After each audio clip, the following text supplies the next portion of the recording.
It's been more than a year since the Hawaiian Humane Society had to cut back on its animal control services, and that put the burden on Honolulu police. Because of that, there have been plenty of complaints from the community. KITV4's Brenton Awab has the story.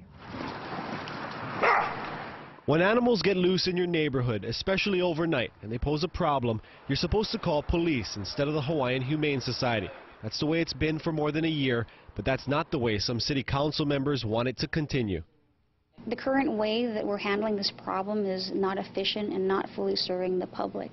HPD has about 2,000 officers. They don't get any formal training on handling animals. They don't have the resources to transport animals either. So when they show up to a call, our officers are trained to use whatever force necessary. And in some cases, they were required to use deadly force. That has people complaining about both the safety of the animals and the safety of the public. The latter is the city's main priority.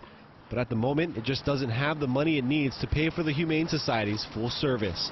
To expend taxpayers' money to send somebody out there to collect the animal, take the animal to the pound, have the owner come and claim the animal. It's very clear that the police department should not be handling animal cases. They need to be focusing on rapes and murders and thefts and other problems that the community is suffering from. The council is now putting the pressure on city administration to work together, find the funds needed, take this problem off the hands of police, and put it back in the possession of professionals. It's because of budget influences, and if we did have an unlimited budget, I would be happy to go back to where we were and include more things.